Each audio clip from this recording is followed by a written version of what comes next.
can see for yourself. But color is also very emotional. So if an image consultant said to you, here, Jill, wear this, and you went, okay, I'll try it, but you didn't love it, it wouldn't be right for you. Right, of course. Now, you obviously feel strongly about staying more natural. I see you, I love the fact that you don't color your hair. Well, you know, my hair started turning gray when I was 30. So Wow. it wasn't really something to do with age at that time. It was just kind of unique, and it was all the men in my family's hair had turned gray, and my dad's. So it was no big deal. I just kind of went on, and it wasn't until really my mid-40s where I started to say, you know, is this okay? Is this making me look older? And I really had to ask myself, would I be happier? Would I feel more attractive if my hair was colored? And for me, now this is just for me, I knew the answer was that I was really fine like this. Now I had to put up with a few senior discounts along the way. You know, it's not easy to be different. And sometimes I just was tired of it. So I would say, you want to change it? Change it.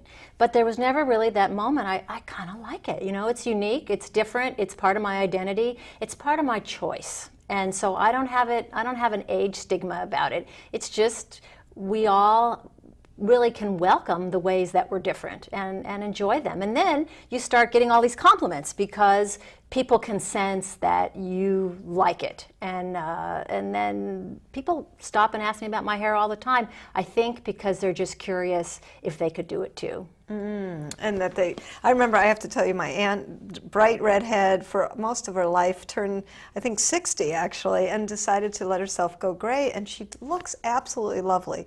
But I remember the first time I looked at her when she came and I hadn't seen her, it was a bit shocking, and it was an adjustment. And what I realized is how beautiful she was.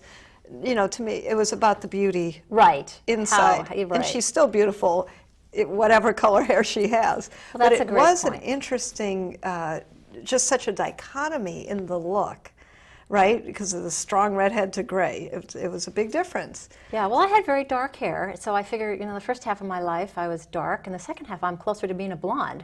Yes. And, you know, I love hair color. I don't have anything against it. It's nothing that I would say, you know, carry my gray-haired flag. It's not like that. It's a very personal choice. Yeah. And I think I just want to encourage people that if they've been thinking to themselves, gosh, I'm tired of whatever beauty procedure it is that they feel like they have to do, whether it's coloring their hair or going to the gym or whatever it is they really don't want to do, I just encourage you to, well, step back and say, well, what's important to me? You know, how do I value my time? And if you don't enjoy it, I don't think it really does make you more beautiful. But you do, I'm assuming you are a proponent of physical fitness and doing things that help you be... Yes, but I think it's something that they found with exercise, it should be something you enjoy. Yes, that's all. One would hope. Yeah, it's not quit exercise. It's just if you feel like you must do something because something about you will not be okay, but there's something you'd rather do that would enhance your well-being and your beauty, then, you know, just moving toward that is what I recommend. So get rid of the shoulds is what I'm hearing. Exactly. That's probably the main message in the book. And then replace the shoulds with things you love and move forward in a way that where you're really engaged and finding the pleasure once again in clothes and jewelry and makeup, like the little kids love dress up. And I think that at a certain point we become intimidated, and I want to invite you back to the pleasure, to the enjoyment of clothes and dressing. So what do you think would be a good way to do that? Go in a store and just go to what draws you, just have fun with, you know, play dress up? What would be the best way to get into it? There's many great suggestions. Yeah. Some people like to shop, some people hate to shop. And so those that love to shop, then it is a wonderful exploration of what's there and looking at something they might not have considered, just playing with color and holding things up in the mirror.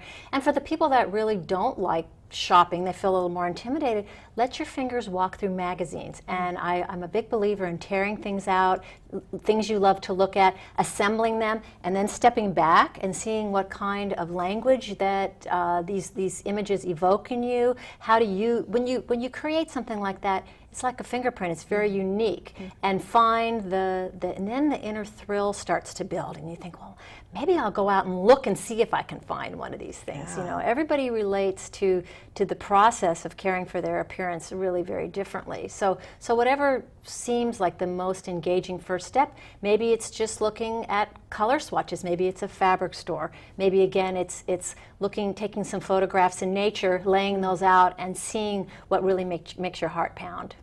So it's really finding the joy that probably obviously brings hope back in your life, since this is a show about hope, but really I'm hearing to find happiness. Absolutely. Well, clothing and all that, it used to be fun. Remember when it was just something that you looked forward to, that you shared with your girlfriends? It was playful. It's a tremendous source of pleasure. I love it, but part of that is because I've removed a lot of the shoulds and who says from my experience. So I'm looking at it like an artist. You know, I can't wait to see what new colors are in, what new styles, and it doesn't feel so punitive to me. But again, that's a process of working with these artful experiences, and really it's just that first step that nudges you in that direction of pleasure and hope that I really hope my book offers women. Yes, and the thing about stepping out of the comfort zone. Do you have any, like, oh my gosh, you absolutely must have this in a wardrobe, or you have any of that? You know, some people will say things. The only thing I would say is people often don't really pay a lot of attention to how they spend their time. That's my biggest, problem really with one of my problems with makeover shows is they never really say, well, Jill, do you walk across town? Do you need comfortable shoes? Right. Do you need, living here, we need all these layers, and then you get kind of caught up in both what's in style and what's easy to fit, and then you never really have the complete wardrobe. As a wardrobe consultant, that's the biggest problem, is people really don't have things to fit their lifestyle, because it's hard. It's not that easy. Coordinating outfits is a challenge, and if it isn't for you, then there's all kinds of great people that can help. So it's really about making sure that you fit your lifestyle. Like, I remember in downtown San Francisco watching these women with these great outfits with those, gym shoes, always thinking that looked a little funny. It does. Then one day I wore heels on those shoes and on those cobblestone streets and understood. Well, that's a great point. Like my lifestyle, if I'm shopping for people, involves me walking a lot. And so I wouldn't buy an outfit that only looked good with heels. I would just, like a pencil skirt really doesn't look good with flat shoes. So I'm not buying a pencil skirt. I'll buy pants or a skirt cut on the bias that flows so it looks nice with flats. So I'm really aware, I want to be comfortable all the time. And I want to be warm and I want to be protected. And these requirements are very individual, and I have an exercise in the book where, make a list of how you really spend your time so that you get the clothes that match up with that. And also look and see what you have so that you don't buy another black turtleneck when what you really need is a windbreaker for summer. Well, and the other truth is, how much time do you really have in the morning, right? I love, when you get your makeup professionally done, but making it look like that every day might be another story. And how much time do you really have, and are you willing? I remember this one woman said, oh, you could flat iron your hair and you give yourself all kinds of new styles. I said, when would I get to that? And by the way, how do I do it? It's like tying a scarf. I never quite got that down. I know they look great. I think they're fabulous, but I don't know how to tie one. Well, I don't think early morning is the time any of us want to be experimenting. It should be your wardrobe. I give a lot of tips for how to spend some quality time not early in the morning and find out what you need so that the mornings are really quick and easy. Yeah, making it quick and easy. And I think in today's lifestyle, the truth is it's what everybody needs.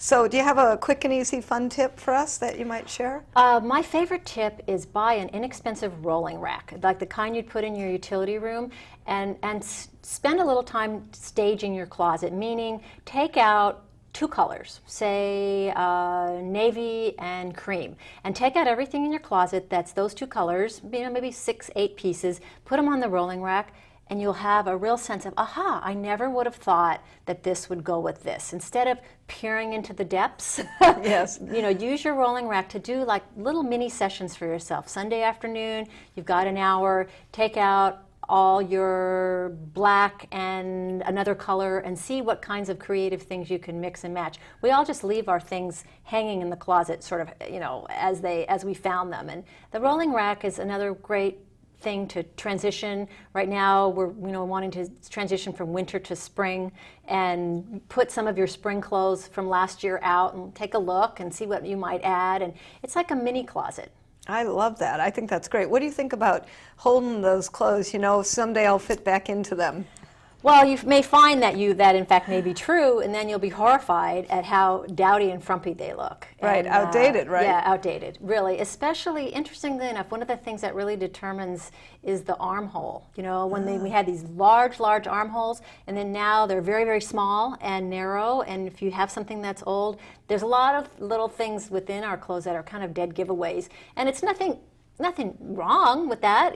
Vintage is great. It's just, it makes you feel frumpy. And when you feel frumpy, you feel like, oh, I better, hide. And the whole day is kind of off. So why save clothes that you're going to lose weight for? And if you absolutely must, here's another tip. If you're sure you're going to wear those clothes again one day, you love them, you're going to lose that weight, take those clothes and put them in a separate section of your closet. Mm-hmm. What's really in your closet that you see every day should be pretty well edited and what you wear. So you don't have to kind of go through the chaff of, oh yeah, I might wear that in 5 pounds, and oh, that's missing a button, and because it really keeps you from creative mixing and matching, and creative is back to the fun and the pleasure of doing this. Oh, that's a great tip. Thank you for that. Now, I know our viewers will probably want to get in touch with you. What is your website to share? GrowingMoreBeautiful.com. I've got videos and podcasts and a blog and a free chapter and lots of advice. Wonderful. Thank you for that. You're welcome. And if you were to share a message of hope in our last minute or so, what would your message of hope be? I feel so hopeful about this. I'm kind of, tilting at windmills a little bit. I find that it's hard for people to let go of the idea that they need to look a certain way. But when the light dawns and they see the opportunity that's available with color, texture, seeing that kind of suffuse them and finding love for themselves again is I find just extremely rewarding and a really hopeful experience. Yes, like looking in the mirror and loving what you see, right? That's what it's all about. That's my hope. Well, I thank you for coming and sharing that message of hope. And thank you, Jennifer, for coming on the show tonight. Great. Thanks for having me, Jill. It was fun. Well, thank you for watching Messages of Hope this evening. We certainly hope that you've been inspired. Go look in the mirror, love yourself, keep feeling the hope. Good night, everyone.